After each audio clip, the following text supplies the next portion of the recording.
Et tu vas travailler avec nous, Cédric, c'est ça?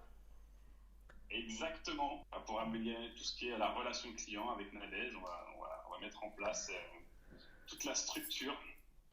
Ah oui, parce que la relation client, c'est super important. Et quand vous arrivez chez Charlie, il y a Nadège qui vous reçoit et qui échange avec vous.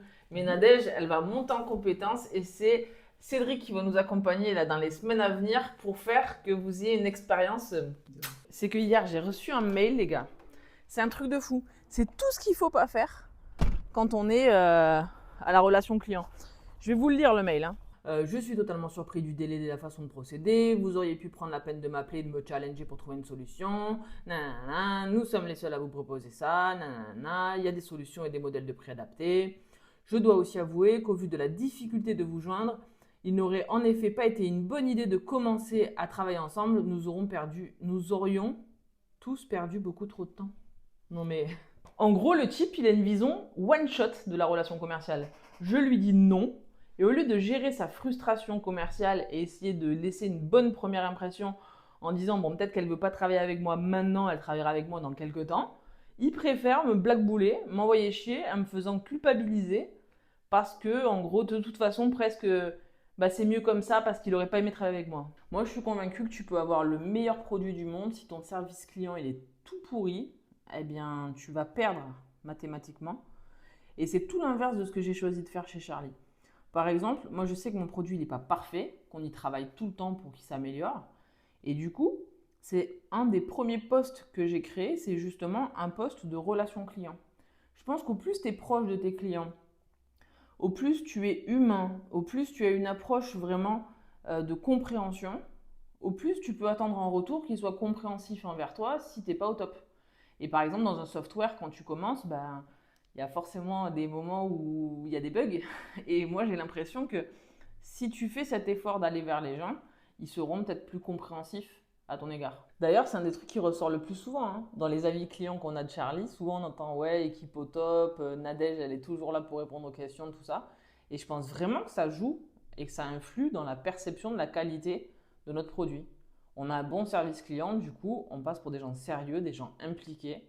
Et ça a un gros impact sur la fidélisation aussi. Et pourtant, même les grandes entreprises, hein, et d'ailleurs souvent les grandes entreprises, des fois tu te retrouves avec des services clients de merde.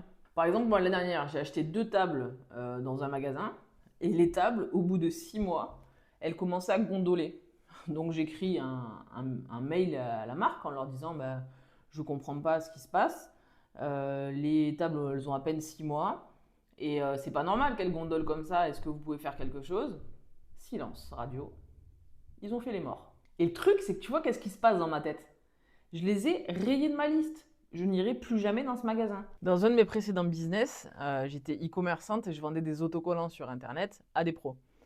Et je recevais parfois des messages au support avec des gens qui râlaient. Il y avait un délai de livraison qui a été retardé, une couleur qui n'était pas parfaite.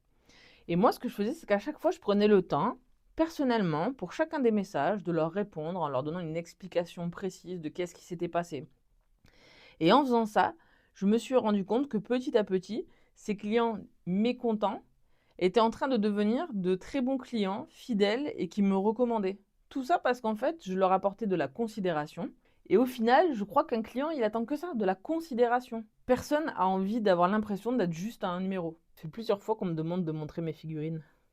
Donc voilà, c'est chose faite. Et le truc, c'est que moi, ça me paraît pas si compliqué que ça, quoi, tu vois, de donner l'impression à ton client qu'il est unique. Pourtant, apparemment, bah, il y en a plein qui sont passés à côté, quoi. Aujourd'hui, il y a Cédric qui m'a dit que j'étais la Léna situation du B2B. Ça tue, non? Eh Vincent, les gens, ils t'ont remarqué dans le blog. Hein. Ils ont dit oui, c'était cool de voir ton associé, etc. et tout. Donc ça va être un personnage iconique hein, de mes vlogs.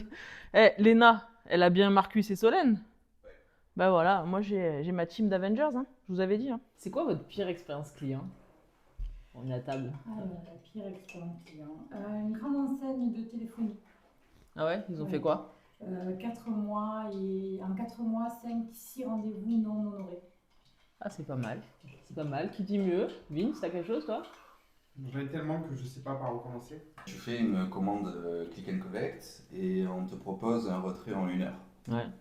Le retrait en 1 heure, ma compagne elle est à côté du magasin donc elle peut le récupérer en 1 heure. Elle reçoit le mail de confirmation comme quoi le retrait est prêt. Donc j'ai 4 colis. Elle y va, il n'y en a que 3. Pour le 4e manquant, c'était un manga. On lui dit ben non, il faut faire une commande sur internet et nous, on le recevra en magasin et on vous recontactera à ce moment-là. Et en fait, ben, ça s'est pas passé comme ça du tout. On a refusé de faire la commande et 2 jours après, on a reçu un mail comme quoi le colis était bien disponible au magasin. Donc je voulais acheter une voiture d'occasion. Je l'appelle, je prends rendez-vous pour l'essayer. J'appelle, ça répond pas. On arrive sur place, il n'y a personne. Et je reviens 10 jours plus tard. One eternity later. Je lui dis, écoutez, ça va être très simple. Si vous n'avez pas envie de vendre, on va s'arrêter là. Parce que voilà, moi j'ai autre chose à faire que vous courez après pour vendre. Et voilà. Il y a Nadège qui me dit qu'en fait, elle a une bonne expérience client à raconter. Non, C'est quoi, toi je disais que c'était surtout les humains et pas tant les enseignes le problème. Parce que dernièrement, dans une médiathèque, Click and Collect, donc on peut réserver son bouquin disponible, on peut le récupérer dès qu'une heure après, quoi. Et quand il y avait certaines personnes qui bossaient, ça marchait très bien. Et là, très récemment, en fait, la personne s'est déplacée après avoir réservé un livre et on lui a dit, mais vous n'auriez pas dû venir tant qu'on ne vous appelait pas. Et puis de toute façon, ce ne sera pas aujourd'hui, etc. Ouais, non, mais Donc, le c'est problème- pas l'entité la même. Les humains ne sont plus les mêmes. Oh, on a des discussions solides le midi, nous. Hein. Ça serait marrant que vous veniez mettre ici la pire expérience client que vous avez vécue. Voilà, sur ce, j'espère que vous avez passé un bon moment avec nous. On se retrouve la semaine prochaine pour un nouveau vlog. Allez, amusez-vous bien, travaillez bien. Ciao.